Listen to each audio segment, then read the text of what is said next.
Hello VRay users, Alex here, VRay Guide, and today I want to show you how to set up physically correct lighting by using VRay Sky, VRay Sun, VRay Physical Camera, and of course VRay Lights on Sky Portal mode.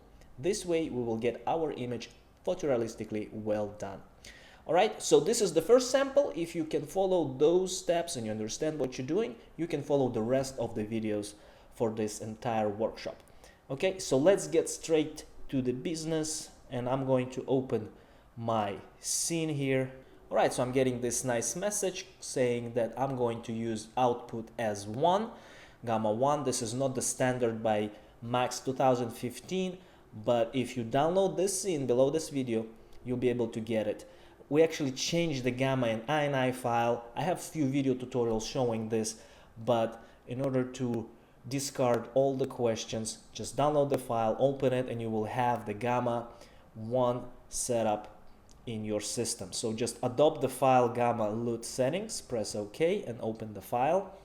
Now as you see here, I'm going to provide this little sample but without the texture, so we can concentrate only on the lighting level 1 clay model. So as you see here, this is a box with few openings and nothing much to it. So we're gonna set up cameras, sun, lighting, and the first thing that I want to do is drag and drop my camera. So I'm gonna go to top view, press T, select VRay, physical camera. I'm gonna press F3, so I will go to the wireframe mode and zoom out a little, and I'm going to select VRay physical camera and place it somewhere here.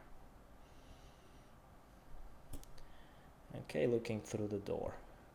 I'm gonna press C, so I'm actually going to my camera here, F3 to get out of the wireframe, and I'm gonna use this hand to tilt my camera up and get a little bit higher angle. Okay, now let's go to the camera and set the camera. I'm gonna put 50mm lens. That's a very typical photographic lens. A lot of photographers use 50mm. So between 50 and 35 is a good number. And everything below 35 will get very exaggerated stretched angles. Sometimes it's good with small places. I'm gonna put my f number to 4. Since we're in interior, we gotta open the aperture, so I'm gonna use 4. 4 is also a standard by a lot of photographers for interiors. Vignetting, I'm gonna leave it as it is to get a nice lens distortion, kind of dark edges of my camera. We can do it in Photoshop. Usually I turn this off, but I'm gonna leave it as it is. And white balance I'm gonna put on custom. Actually, I'm gonna put it on neutral.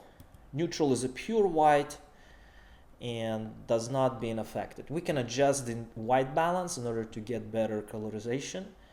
So we will get the natural colors of the scene and equal them to the white. So that way we'll get the real colors and not yellowish or bluish results. But just putting white will be good enough for this example. I like to start from white because this is like the starting point. Shutter speed will be 100 and the film ISO will be 100. So those basically are my defaults. If the interior space is too small and the openings are too small, I'm going to increase my ISO, that's a film speed, to a higher number in order to get a little bit better exposure. With small spaces is basically what needs to be done. The rest is by default. I'm not really changing anything. No depth of field, no motion blur, no samples. Everything is by default. So this is how I set up and reset my camera. Now the next thing, I'm gonna press T and I need to put my sun. So I'm gonna go to the VRay lights, click on the sun here and just drag right here my sun. And I'll get the message if I would like to set up VRay Sky. I'll say yes. And tweak my position of the sun. I want the sun to come in through that window and have a nice shadow on the floor. Now I'm going to click L, go to the left view, pick up my sun, press Z to zoom in to this object, and I'm going to lift it up just about 45 degrees, more or less. So we're gonna go for the daytime setup. Okay, so the sun is gonna come in through that window. Let's press P and take this rotation tool and see how the sun is getting through the window to our room. Okay, so I'm gonna press C. I'm gonna press F3 so I will see what I'm actually rendering. I'm gonna zoom in a little bit more and move a little bit to the left so I can see less of that right door. So that's a good framing shot. Now let's go and check out our rendering parameters. We're gonna use very light rendering settings. So 1200 on 800. I'm actually using this 35mm here lens. That's a default, one of the default setups. I really like it because for previews it's got a nice 1200 by 800 pixels aspect ratio. Now I'm gonna save it. I'm gonna call it Nuba level 1 because it's gonna be clay model. We always start from clay model. Level 2 is textures and final lighting, and level 3 post-production. So we're gonna go through those 3 levels in our upcoming workshop, and I'm gonna teach you all the insights. As you see, I'm using the latest VRay 3.3, so pretty fast on the renders. Now let's go and check our VRay frame buffer. I'm not saving any rendering passes. Everything on global switches stays by default.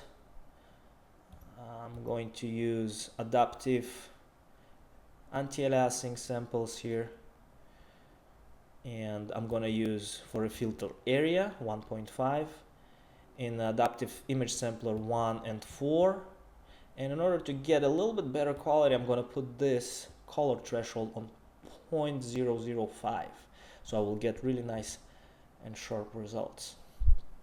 All the rest also by default except this noise threshold, which is also going to be 0.005. In order to get a little bit better quality, I'm going to lower this to 0.2 later on my production stage. But now with samples and testing, I'm going to leave it as it is on 0.005. Environment, not much to it. I'm going to use color mapping, exponential, and gamma 2.2, dark and bright multiplier as 1. I'm gonna clamp out colors 1 and subpixel, and affecting background is on. Nothing much to the camera here. GI, we're gonna use low and on the radiance map 3515, and on the light cache also gonna use pretty low 1000. Samples going to be 0.01, ray trace 2. So this is pretty much default here. And we're going to use some pre-filters 50, and we're going to optimize the scene by clicking use for glossy ray. So all the blurry reflections will go faster.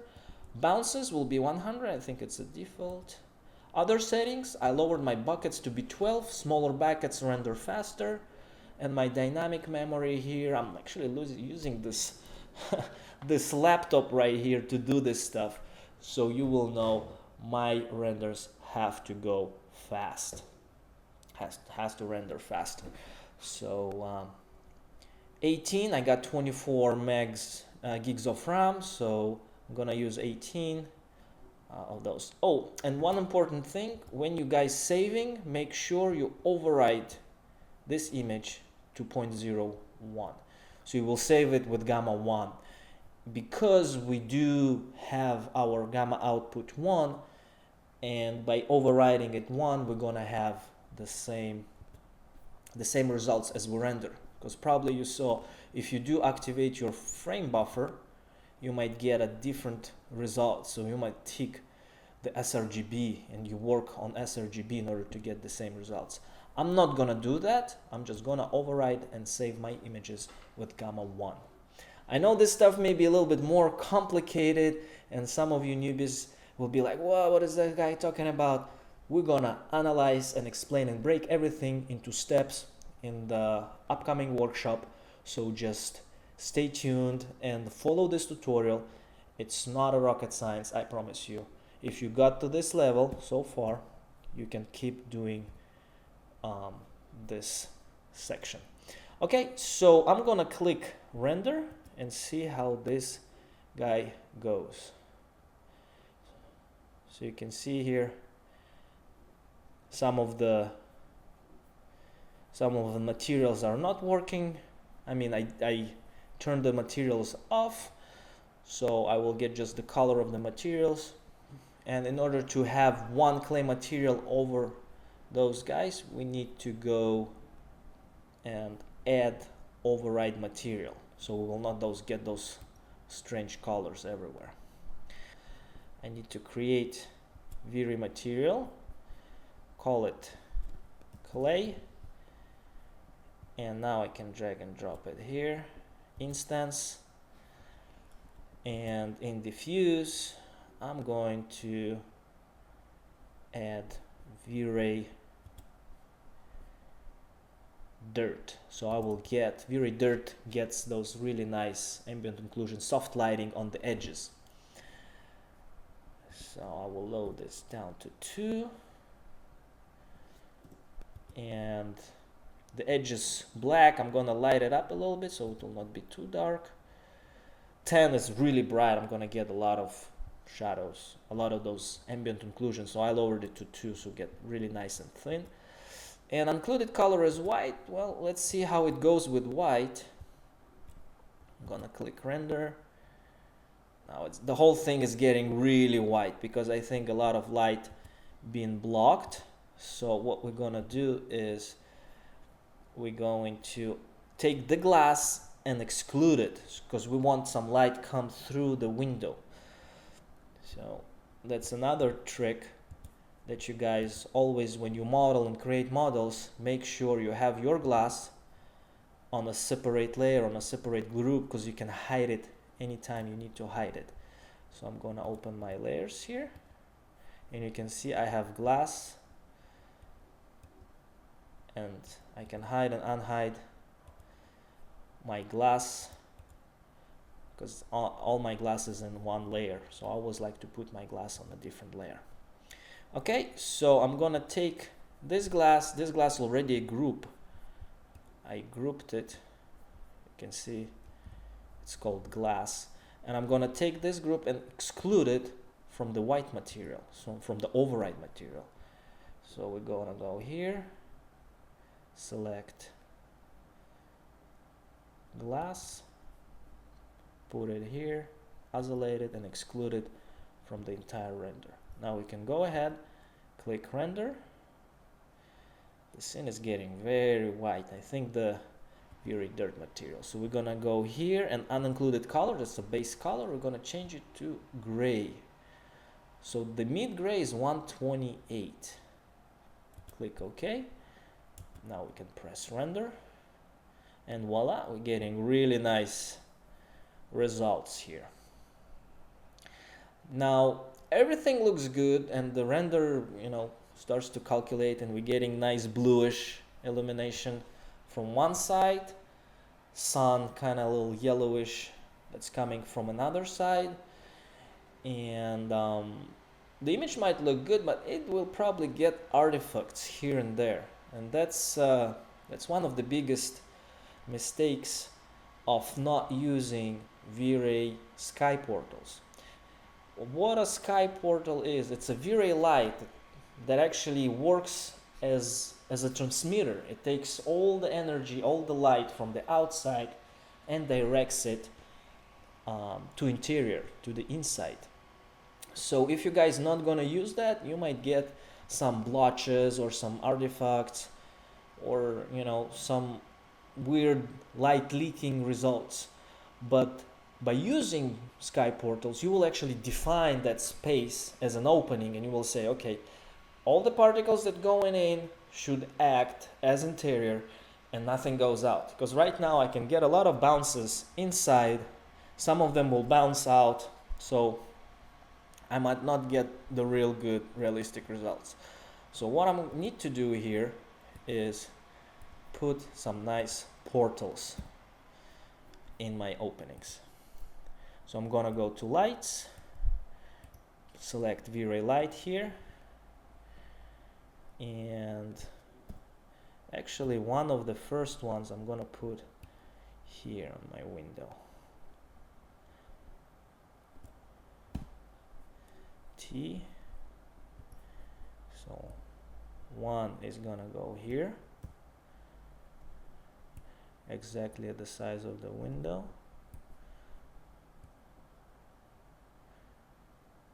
Okay, now I'm gonna take this and I'm gonna put it on sky portal mode, so you can see all of those being deactivated. Also the multiplier, it's not a light, it's just a portal. Now I'm going to take this portal and duplicate it,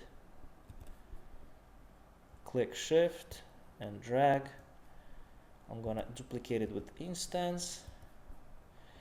Oh, and another thing, I need to turn affect reflections and specular, because we don't want to see this reflected anywhere, because those big squares, they can get reflected in different glass objects. Okay, I press snapping tool, rotate it 90 degrees, and I'm gonna move it out. I'm gonna put it here in front of this door. I want some light coming in as this the opening.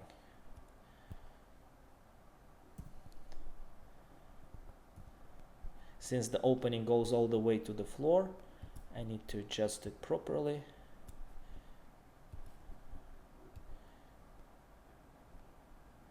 Something like this. All right. And I'm gonna take this light one more time.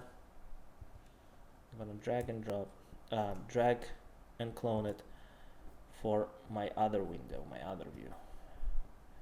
I have on this side another opening. And this opening doesn't have any windows because I don't really see it. So let's see how this looks. F3. Alright, so this looks also pretty good. So something like this, just to close that opening, make sure some stuff goes in. Okay, now I can go ahead and click render and see how this stuff is rendering. So I already can see that more blue light is coming in. It was not like this earlier, and more light, more natural light is getting gathered here also. So the colorization definitely works much better than the previous render, and the look and feel of the entire image is getting a little bit better. Alright, so the render is done. Let's see how we can get rid of those artifacts, those little blotches that look like dirt, and that's by boosting up our rendering settings. And we're gonna go to the GI, put here, let's put 100, let's go higher, and 45. I always keep it a little bit lower than the half, the interpolation samples.